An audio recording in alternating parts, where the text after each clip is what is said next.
Salam and welcome everyone. So we have the question: a vessel of volume 22.4 dm cubed, which is the same thing as saying 22.4 liters,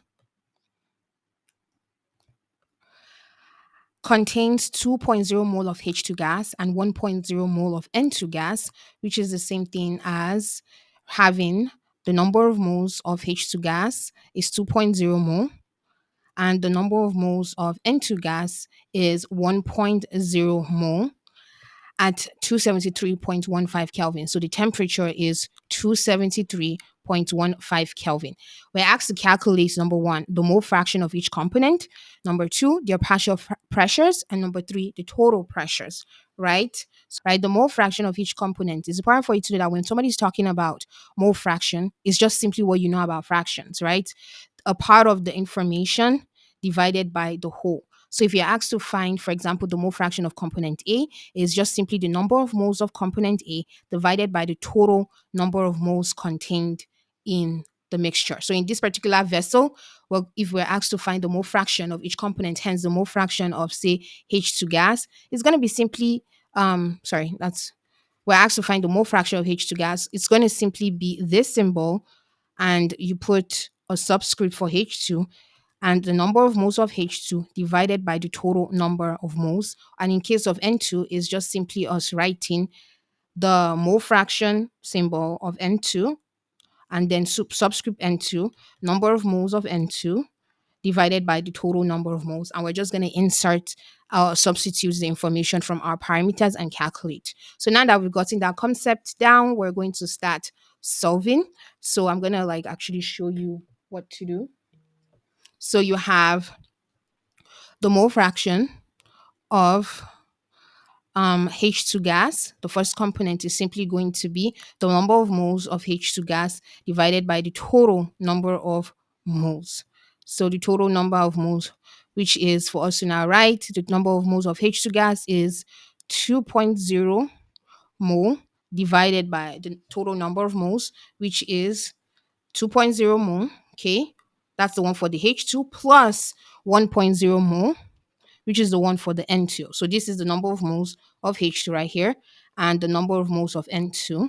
So this is how you solve mole fraction. You add up all of the moles that are in the particular questions together to get the total number of moles, and that's going to be the denominator of um is going to be the denominator of the fraction, while whatever you're solving for, the particular component you're solving for, is going to be the numerator, right? So that's what you do.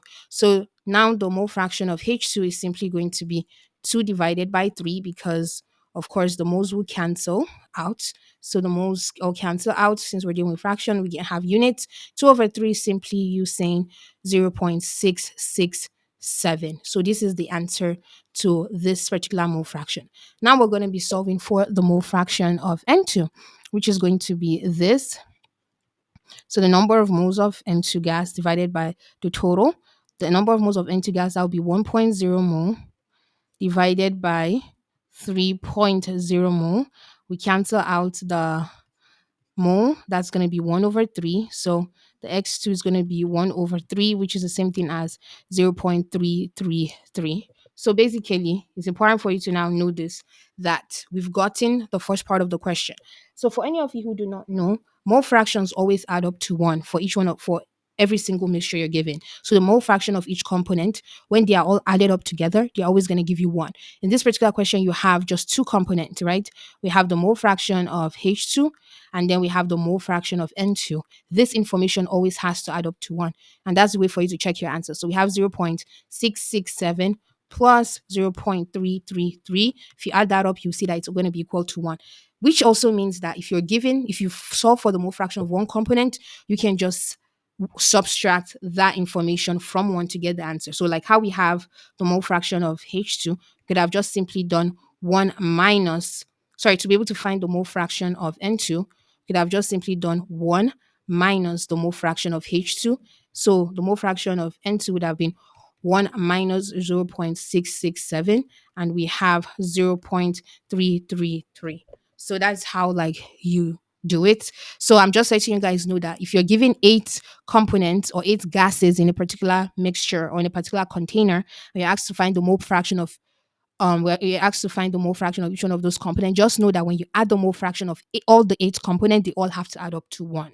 So that's just one thing you need to know. So now we've handled that. Now we're going to the partial pressures question, which would be which would require us to use the formula PV equals nRT. So the partial pressure, for example, of H2 is going to be pH2 times V volume equals the number of moles of H2, R, which is a gas constant, so it's going to remain constant, and then temperature, which is always going to remain constant. So the temperature of one particular component is not going to be different from another particular component, just like the temperature of water, H2O, boiling point is 100 degrees Celsius, right? Nobody's going to say that the temperature of H2, it has to be separate from the temperature of O2. If it's a mixture, they have one volume and one temperature. It's the only thing that can be different for each one of the gases in a mixture. Anything can just be the pressure and the number of moles. Those are the only things, that the volume, the gas constant, and the temperature will always be consistent. So I just wanted everyone to know that. So now we're asked to find the partial pressure. So that would be P of the partial pressure equals N H2 RT divided by V, which is pH2. So NH2 is for us to remember that we've written down the parameter for this, that's 2.0 mole times the gas constant that we're going to be dealing with here. Well, the gas constant we're going to be dealing with, we're going to pick the easier gas constant, which is just 0.08206 liters ATM divided by mole Kelvin times the temperature, which is 273.15 Kelvin. Basically, the parameters we've written here, all of that information divided by the volume, which is 22.4 liters. So we're going to cancel out all the units. We cancel out the mole, cancel out the Kelvin, cancel out the Kelvin, cancel out the liters, cancel out the liters, because the whole point of us using solving for this is for us to determine the pressure. So we have this P H2 is just us inputting all of this information into our calculator.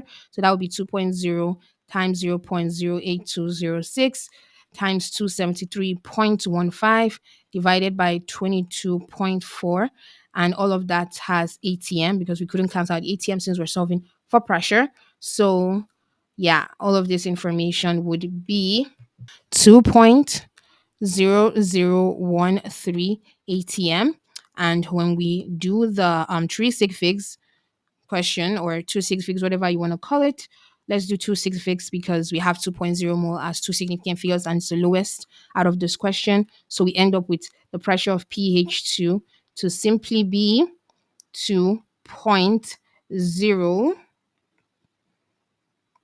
atmosphere. So this is the answer to this question, 2.0 atmosphere. Now we've done the partial pressure for one, we're going to go on to solve the partial pressure for the other one, which is for the one for N2. So using the same formula, we have N of the number of moles of N2 gas times R times T divided by V.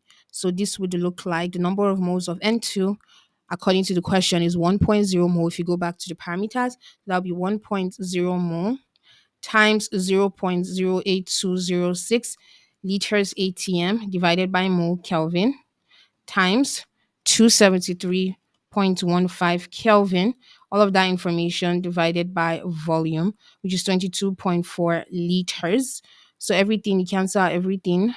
And mole, Kelvin, Kelvin, liters, liters. And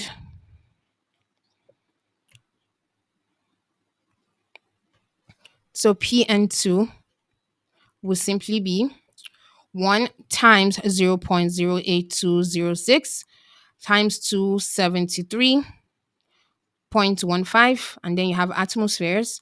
All of that information divided by 22.4. So when you solve this information, you get 1.0007 atmosphere. And using 2 sig figs, we're going to end up with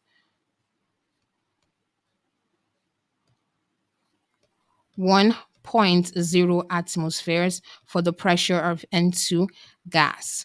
So that is how you solve. Now we go to the third part of the question that says we should determine the total pressure. So determine the total pressure. This isn't a lot of work. You can solve it in two ways. I'm going to show you the main way for you, the quick way, and I'm going to show you another way that is not as quick, but it's like teaches you the concept.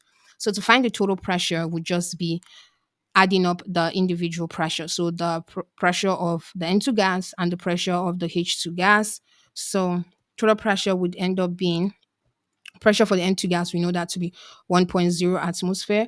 The pressure for the H2 gas, we know that to be 2.0 atmosphere. So the total pressure is going to simply be 3.0 atmosphere. And that is the answer to this question. Now, the concept based one I wanted to teach you is for you to understand that anytime that you're solving for total pressures and you have the mole fraction down, so say you have the mole fraction of H2 and you also have the partial pressure for H2, you can find the total pressure. Okay, so that is just simply the partial pressure of H2. This is a formula, by the way, is equal to the mole fraction of H2 times the total pressure. And if we're trying to find the total pressure, like this question asks, in the concept, you can just simply have the total pressure to be the partial pressure of H2 divided by the mole fraction of H2. By the way, this can be done for all the components. So I'm doing this for H2, I can also do this for N2, but just for the purpose of this class online, we're just going to do one for H2, and in your own personal time, you can do the one for N2. So the total pressure would end up being P total would be the partial pressure of H2, which we solved here to be 2.0 atm atmosphere. So 2.0 atmosphere divided by the mole fraction of H2. We'll go back to the top and we see the mole fraction for H2 right here to the left is 0.667. So divided by 0.667. I don't know what's, yeah, 0.667. So if you look at this in your calculator, I apologize for the scribble. It's my pen being not serious. So 2.0 divided by 0.667 is going to give you 2.999 atmosphere, which of course when we do it to two sig figs, we're going to end up with 3.0 atmosphere. And that is how you solve it. And if you look at 3.0 atmosphere and you also look at what we solved when we added up the two partial pressures, you see that we get the answer. So one is just the common sensical way, adding up the partial pressures you've solved individually, and one is the concept based way, which is the one I just taught you, which is applying the formula that the partial pressure of a component or of a gas is equal to the mole fraction times the total pressure. From that, you can determine what the total pressure is when you have the partial pressure and the mole fraction of a particular component. Hopefully, this is helpful. Make sure you try this method with the N2 gas, and you're going to see that you're also going to get to 3.0 atmosphere in two significant figures. I wish you guys all the very best. Make sure you write any questions you have in the comment section and topics you'd like me to cover. And assalamu alaikum wa rahmatullahi wa barakatuh.